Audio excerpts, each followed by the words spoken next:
정말 충격적인 소식입니다. 한미동맹의 뿌리 깊은 관계가 한순간에 요동치고 있다고 전해집니다. 미국 대통령 트럼프의 돌발 정책에 주한미군은 단호하게 한국을 절대 떠날 수 없다며 목소리를 높이고 있는데요. CNN, 뉴욕타임즈 등 주요 언론이 대서특필한 이 사태는 과연 왜 미군들은 한국을 떠나고 싶지 않은 걸까요? 지금부터 한미동맹의 숨겨진 진실과 미군들의 강렬한 반응, 그리고 그 이면에 감춰진 전략적 이유를 낱낱이 공개합니다. 제 이름은 잭 밀러예요. 저는 미국 육군의 대령입니다. 저는 텍사스에서 자랐었어요. 그곳은 땅이 평평하고 넓었죠. 사방으로 수마일을 볼 수 있었습니다. 커다란 텍사스의 하늘은 저에게 자유처럼 느껴졌어요. 저는 항상 미국 군인이라는 것이 자랑스러웠었어요. 제 생각에 미국은 세계에서 가장 좋은 나라입니다. 오랫동안 저는 모든 사람들에게 우리 군인들을 한국에서 데려와야 한다고 말했었어요. 왜 우리가 그들을 보호하는데 그렇게 많은 돈을 쓰고 있죠? 저는 구내식당에서 점심시간에 동료 장교들에게 물었었어요. 우리는 그 군인들이 집으로 돌아와야 해요. 우리의 세금이 낭비되고 있어요. 다른 장교들은 고개를 끄덕였습니다. 그들은 제가 이 문제에 대해 강한 생각을 가지고 있다는 것을 알았었죠. 저는 몇 년 동안 같은 말을 했었어요. 사실 저는 한국에 한 번도 가본 적이 없었습니다. 단 한 번도요. 제 마음속에서 한국은 그저 북한으로부터 항상 위험에 처해 있는 작고 가난한 나라였어요. 저는 그들이 미국의 도움 없이는 스스로를 보호할 수 없다고 생각했었죠. 저는 오래된 건물들, 더러운 거리들, 그리고 두려움 속에 살고 있는 슬픈 사람들을 상상했었어요. 어느 화창한 화요일 아침, 제 지휘관이 저를 그의 사무실로 불렀습니다. 그의 책상은 항상 그랬듯이 깔끔했었어요. 구석에는 작은 미국 국기가 있었고 컴퓨터 옆에는 그의 가족 사진이 있었습니다. 밀러 대령, 그는 진지한 표정으로 말했어요. 당신에게 특별한 임무가 있어요. 한 달 동안 한국에 가서 그곳 상황이 어떤지 확인해 보세요. 저는 제 귀를 믿을 수 없었어요. 제 커피가 의자에서 똑바로 앉으면서 거의 쏟을 뻔했습니다. 한국이요? 왜 저인가요? 저는 얼굴이 뜨거워지는 것을 느끼며 물었어요. 이것은 제가 하고 싶은 일 중 가장 마지막이었죠. 제 지휘관은 의자에 기대어 웃었습니다. 그의 눈은 무언가 알고 있는 듯한 표정이었어요. 당신이 우리 군대를 본국으로 데려오는 것에 대해 목소리를 높였기 때문이에요. 더 많은 판단을 하기 전에 직접 그곳을 눈으로 보는 것이 좋을 것 같아요. 저는 이것이 전혀 마음에 들지 않았지만 군대에서는 명령은 명령입니다. 저는 경례를 하고 무거운 마음으로 그의 사무실을 나왔어요. 그래서 저는 그날 밤 짐을 쌌습니다. 제 아내 사라가 제 제복을 깔끔하게 접어 가방에 넣는 것을 도와줬어요. 아마 당신이 생각하는 것만큼 나쁘지 않을 거예요. 그녀는 저를 기운나게 하려고 말했습니다. 글쎄요, 저는 필요 이상으로 세게 가방을 닫으며 대답했어요. 다음 날 아침, 저는 사라와 우리 두 아이들에게 작별 인사를 했습니다. 12살인 제 아들 지미는 흥분된 것 같았어요. 아빠, 뭔가 멋진 것 가져다 주세요. 그가 말했습니다. 저는 그를 실망시키고 싶지 않아 고개를 끄덕였지만 한국에서 멋진 것을 찾을 수 있을 거라고는 상상할 수 없었어요. 저는 한국으로 향하는 비행기에 탔습니다. 제 마음속에서는 제가 항상 상상했던 것을 정확히 찾을 것이라고 확신했었어요. 비행은 너무 길었어요. 12시간이나 제 등은 아팠고 좁은 비행기 좌석에서 잘 자지 못했습니다. 기내식은 싱겁고 영화 선택은 형편없었어요. 10시간쯤 되었을 때 저는 비참했고 왜 제가 이 여행을 해야 하는지 의문이 들었습니다. 마침내 비행기가 착륙하기 시작했을 때 저는 작은 창문 밖을 내다봤어요. 제가 본 것은 제 턱이 떨어질 정도였습니다. 제가 예상했던 가난하고 전쟁으로 망가진 나라 대신 아래에는 거대한 현대적인 도시가 있었어요. 높은 유리 마천루들이 하늘을 향해 뻗어 있었고 햇빛 속에서 거울처럼 빛나고 있었습니다. 넓은 고속도로에는 많은 차들이 있었고 녹색 공원들, 그리고 넓은 강을 가로지르는 다리들이 있었어요. 이럴 리가 없어 저는 눈을 비비며 혼잣말을 했습니다. 아마도 제가 생각했던 것보다 더 피곤했나 봐요. 인천공항에 착륙했을 때 저는 더 큰 충격을 받았어요. 공항은 거대했고 깨끗했으며 미국의 대부분 공항보다 더 현대적이었습니다. 바닥은 너무 반짝거려서 거의 제 반사를 볼 수 있을 정도였어요. 모든 것이 완벽하게 작동했고 사람들은 혼란 없이 빠르게 건물 안을 이동했습니다. 입국 심사를 통과할 때 직원들은 공손했고 영어를 잘했어요. 전체 과정은 단 5분 만에 끝났습니다. 고향에서는 이런 일이 1시간 이상 걸릴 수도 있었어요. 이건 제가 전혀 예상하지 못했던 거예요. 저는 서울로 가는 차를 찾기 위해 출구로 향하며 생각했습니다.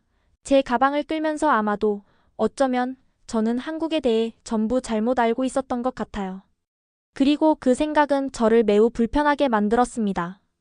깔끔한 검은 정장을 입은 젊은 한국 남자가 공항 밖에서 저를 기다리고 있었어요. 그는 제 이름이 적힌 팻말을 들고 제가 다가갔을 때 살짝 고개를 숙였습니다. 그의 머리는 완벽하게 빗어져 있었고 구두는 너무 반짝거려서 거의 제 모습이 비칠 정도였어요. 밀러 대령님? 저는 박 씨입니다. 서울까지 모셔다 드릴 운전기사예요.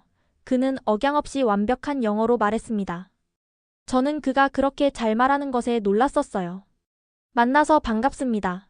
박 씨, 저는 긴 비행으로 인한 피로감에도 불구하고 공손하게 대답했어요. 저는 그를 따라 새 것처럼 보이는 반짝이는 검은색 차로 갔습니다. 내부는 신선하고 깨끗한 냄새가 났고 가죽 시트는 비행기 좌석보다 훨씬 더 편안했어요.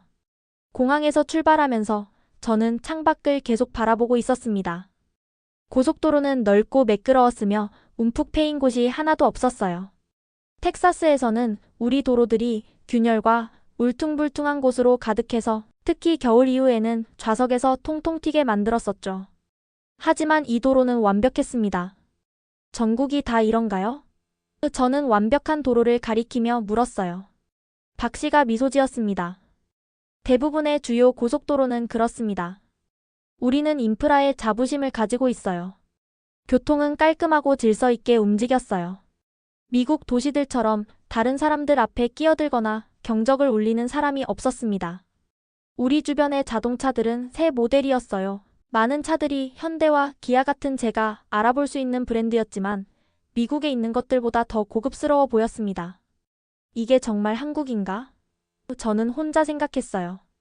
이건 제가 상상했던 가난한 나라와 전혀 맞지 않았습니다. 낡은 자동차들은 어디에 있었죠? 나쁜 도로는? 제가 확신했던 빈곤의 징후들은요? 서울에 가까워질수록 제 눈은 더욱 커졌어요.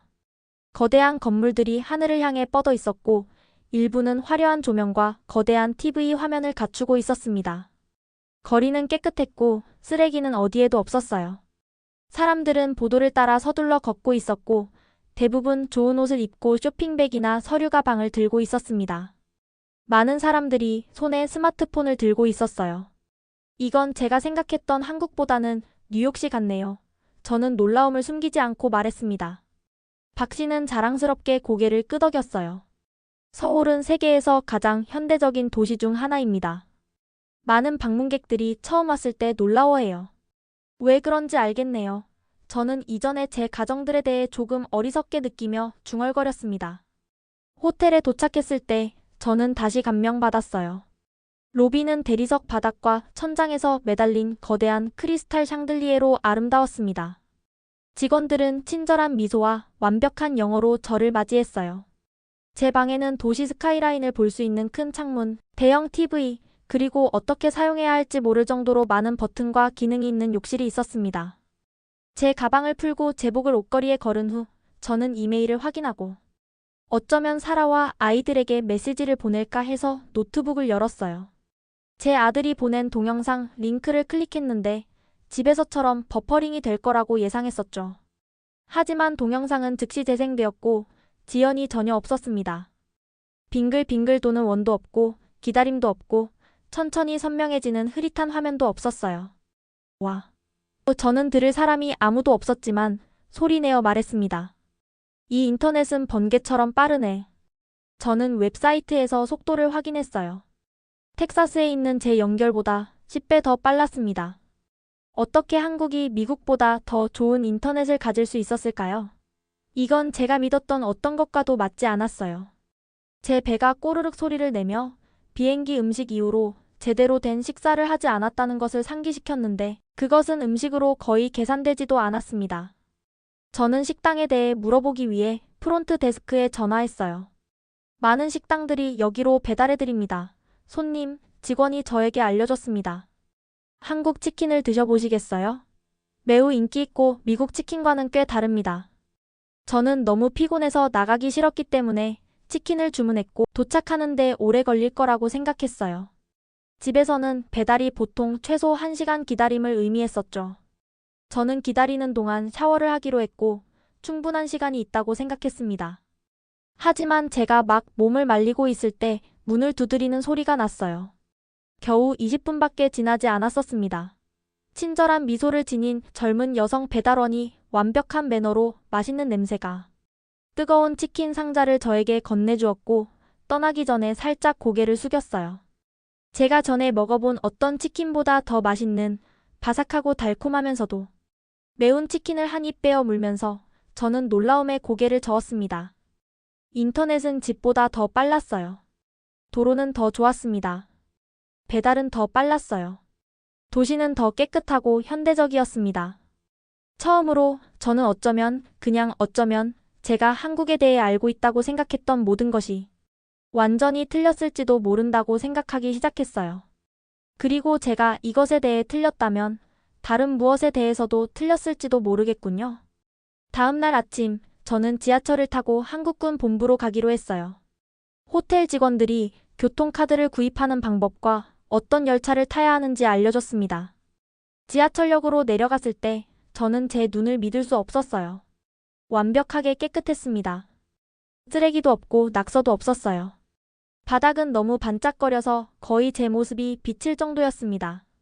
한국어와 영어로 된 표지판 덕분에 길을 찾기 쉬웠어요. 열차 안에서 저는 놀라운 것을 발견했습니다.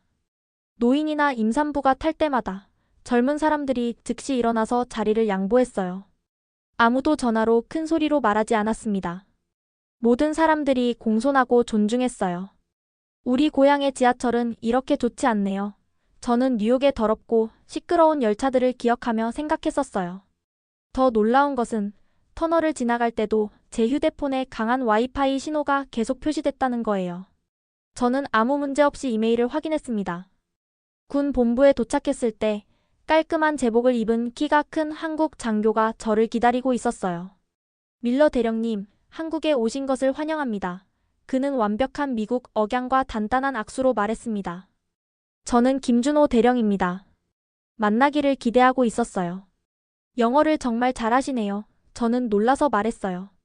김 대령은 미소 지었습니다. 웨스트포인트에서 4년 동안 공부했었어요. 저는 우리 두 나라를 모두 잘 알고 있죠. 그는 저에게 기지 투어를 해줬어요.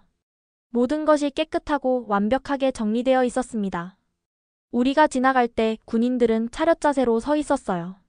그들의 제복은 깔끔했고 그들은 경계하고 있었고 전문적으로 보였습니다. 한 건물에서 김 대령은 저에게 몇 가지 군사 장비를 보여줬어요. 이 탱크는 완전히 한국에서 설계하고 제작했습니다. 그는 자랑스럽게 설명했었어요. 그리고 이 통신 시스템도요. 우리 군사 기술은 이제 100% 한국에서 개발됩니다. 우리는 세계 어느 나라와도 경쟁할 수 있어요. 저는 제 놀라움을 보이지 않으려고 했습니다. 저는 항상 한국군이 미국의 도움과 장비에 완전히 의존한다고 생각했었어요. 그날 나중에 저는 한국 군인들과 함께 훈련 연습에 참여했습니다. 시나리오는 북한의 기습 공격이었어요. 저는 그들에게 미국인들이 그 상황을 어떻게 처리할지 보여주려고 했습니다. 저는 우리의 전술이 세계 최고라고 확신했었어요. 하지만 저는 또 틀렸습니다. 한국팀은 제가 전에 본 적 없는 완전히 다른 전술을 사용했어요. 그들은 제가 생각하지 못했을 방식으로 언덕과 숲을 이용하며 지형을 빠르게 이동했습니다. 그들은 제 팀이 필요로 했을 시간의 절반 만에 임무를 완수했어요. 전에 그런 전술을 본 적이 없어요. 저는 나중에 김대령에게 인정했습니다. 정말 잘 작동하네요. 김대령은 미소 지었어요. 우리는 우리의 특정 과제에 가장 잘 맞는 전략을 개발하는데 수십 년이 걸렸습니다. 미국식 방법이 항상 유일한 방법은 아니에요. 우리가 본부 건물로 돌아가면서 저는 혼란스러웠습니다. 제가 보고 있는 모든 것이 한국 군대가 제가 믿었던 것보다 훨씬 더 유능하다는 것을 보여줬어요.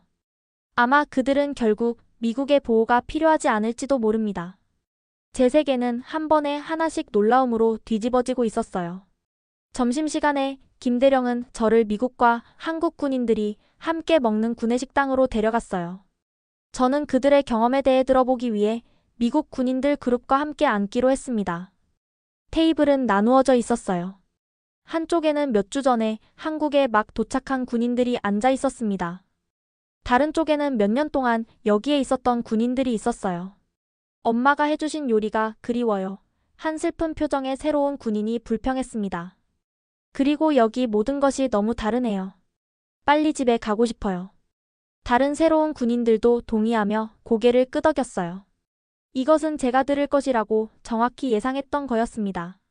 물론 미국인들은 이 외국 나라를 떠나 집으로 돌아가고 싶어 할 거예요. 하지만 그때 한국에서 3년 동안 근무한 한 하사관이 말했어요. 처음 도착했을 때 저도 같은 기분이었습니다. 그가 말했어요. 하지만 지금은 여기가 너무 좋아요. 한국은 제가 예상했던 것보다 훨씬 더 안전해요. 밤에 어디든 걸어도 걱정할 필요가 없습니다. 의료 서비스는 놀랍죠. 지난달에 의사를 만나야 했는데 거의 돈을 내지 않았어요. 그리고 음식에 대해서는 말할 것도 없어요. 한국에서 4년간 있었던 여성 군인이 열정적으로 고개를 끄덕였습니다. 저는 복무가 끝난 후에도 한국에 머물 계획이에요. 이미 서울의 아파트를 알아보고 있어요. 이곳은 고향보다 더 많은 기회를 제공합니다. 저는 거의 음식에 목이 막힐 뻔했어요. 여기 계속 있고 싶다고요? 영구적으로요? 물론이죠. 그녀가 대답했습니다. 우리 중 많은 사람들이 그래요. 삶의 질이 더 좋아요. 이것은 제가 예상했던 것과 정반대였어요. 미국 군인들이 한국에 머물고 싶어 한다고요? 제게는 이해가 안 됐습니다. 그날 오후에 김대령은 저를 지역 정부 사무실로 데려갔어요. 저는 방문자로 등록해야 했습니다.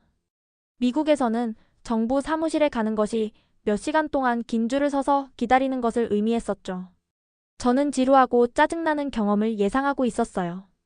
하지만 대신 저는 놀랐습니다. 사무실은 밝고 현대적이었어요. 친절한 직원들이 저를 디지털 키오스크로 안내해 주었고 거기서 몇 분 만에 서류 작업을 완료했습니다. 전체 과정은 30분도 채 걸리지 않았어요.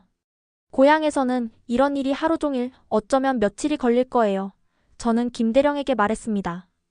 다음 며칠 동안 저는 평택의 미군 기지를 방문했어요. 저는 수십 명의 군인들과 장교들에게 그들의 경험에 대해 이야기했습니다. 패턴은 같았어요. 막 도착한 사람들은 고향이 그리웠지만 더 오래 있었던 사람들은 한국을 사랑했고 많은 사람들이 영구적으로 머물고 싶어 했습니다. 회색 머리의 고위 장교가 저를 저녁 식사에 집으로 초대했어요. 그의 한국인 아내는 맛있는 집에서 만든 음식을 대접했습니다. 그들의 아이들은 영어와 한국어를 완벽하게 구사했어요. 우리 아이들은 이제 한국 학교에 다녀요. 그는 자랑스럽게 말했습니다. 그들은 언어를 배우고 친구들을 사귀고 있어요. 내년에 제가 은퇴할 때 우리는 바로 여기 한국에 머물 거예요. 우리는 미국에서보다 여기서 더 나은 삶을 살고 있습니다. 그날 밤 호텔로 돌아가는 기차를 타면서 저는 중요한 것을 깨달았어요. 고향에서는 아무도 모르는 현상이 일어나고 있었습니다. 미국 군인들이 한국 생활과 문화에 빠져들고 있었어요. 일부는 심지어 그것을 한국의 꿈이라고 부르기도 했습니다. 제가 알고 있다고 생각했던 모든 것이 틀린 것으로 밝혀지고 있었어요. 그리고 저는 그것에 대해 어떻게 느껴야 할지 몰랐습니다. 한국에서의 한 달이 거의 끝나가고 있었어요. 저는 호텔방 책상에 앉아 노트북 화면을 바라보고 있었습니다. 미국에 있는 제 지휘관들에게 보고서를 작성해야 했어요. 하지만 제가 보고 배운 모든 것을 어떻게 설명할 수 있을까요? 제가 발견한 한국은 제가 상상했던 한국과 전혀 달랐어요. 그곳은 미국의 보호가 필요한 가난한 나라가 아니었습니다. 그곳은 놀라운 기술, 효율적인 시스템, 그리고 높은 삶의 질을 가진 현대적이고 발전된 국가였어요. 때로는 미국보다도 더 좋았습니다. 깊이 생각한 후 저는 제 보고서 제목을 정했어요. 한국 보호해야 할 나라가 아닌 전략적 파트너. 저는 한국이 스스로 개발한 첨단 군사 기술에 대해 썼습니다. 우리 것보다 더 잘 작동하는 빠른 정부 시스템에 대해 설명했어요. 밤에도 거리가 얼마나 안전한지 설명했습니다. 하지만 가장 중요하게 저는 미국 군인들이 어떻게 한국의 꿈을 경험하고 있는지, 여기서의 삶의 반에 머물고 싶어 하는지에 대해 썼어요. 제가 펜타곤에 보고서를 보냈을 때 꽤 큰 파장이 일었습니다. 한국에 한 번도 가본 적 없는 고위장성들과 관료들이 질문으로 저에게 전화하기 시작했어요. 일부는 심지어 제 경험에 대해 더 듣기 위해 화상 통화를 준비했습니다. 이것에 확신하시나요, 밀러 대령? 로렌스 장군이 한 통화 중에 물었어요. 이것은 우리가 수년간 들어온 모든 것과 모순됩니다. 네, 완전히 확신합니다. 장군님, 저는 대답했어요. 제 눈으로 직접 봤습니다. 한편 놀라운 일이 일어났습니다. 한국에 있는 수천 명의 미국 군인들이 온라인 청원을 시작했어요. 우리는 한국을 떠나고 싶지 않아요. 이것은 우리 국가들 사이의 관계가 단순한 군사 동맹보다 훨씬 더 깊다는 것을 보여줬습니다. 마지막 날, 저는 김대령과 마지막 만남을 가졌어요. 우리는 아름다운 목재 가구와 공기 중에 신선한 차 향기가 나는 전통 한국 찻집에 앉았습니다. 제가 도착했을 때 저는 한국이 미국에게 그저 짐이라고 생각했었어요. 저는 제 과거의 견해에 대해 부끄러움을 느끼며 인정했습니다. 이제 저는 우리 두 나라가 동등한 파트너로서 서로 필요하다는 것을 알게 됐어요. 김대령은 고개를 끄덕이고 제 컵에 차를 더 부어주었어요. 당신이 보여준 변화는 단지 개인적인 감정이 아닙니다. 그것은 우리 동맹의 미래를 위한 중요한 메시지예요. 우리 나라들은 서로를 보호하고 함께 미래를 만들어 나가야 합니다. 귀국 비행기를 타기 전 저는 한국어 책을 샀어요. 저는 이미 몇 가지 기본 문구를 배웠고 계속하고 싶었습니다. 마지막 주말 동안 저는 서울 주변의 작은 마을들과 역사적인 사찰들을 방문했고 그 나라의 아름다움과 풍부한 역사에 반했었어요. 미국으로 돌아왔을 때 제 보고서는 큰 영향을 미쳐서 한국에서 우리 군대를 철수시키는 논의가 보류되었습니다. 그리고 예상치 못한 일이 일어났어요. 저는 미국과 한국연합군의 부사령관이라는 새로운 직책에 지명되었습니다. 그날 밤 컴퓨터에서 서울의 아름다운 스카이라인 사진을 보면서 저는 깊은 감동을 느꼈어요. 저는 더 이상 그저 미국 군인이 아니에요. 저는 생각했습니다. 저는 두 나라 사이의 다리예요. 한국에서 저는 제 자신의 한국의 꿈을 쓸 거예요. 저는 이제 두 번째 고향처럼 느껴지는 곳에서 제 인생의 새로운 장을 맞이할 준비가 되어 있었습니다. 오늘의 사연은 여기까지입니다. 앞으로도 계속해서 감동적인 이야기로 찾아올게요. 구독과 좋아요, 알림 설정 꼭 부탁드립니다. 다음 이야기도 많이 기대해주세요. 오늘도 시청해주셔서 감사합니다.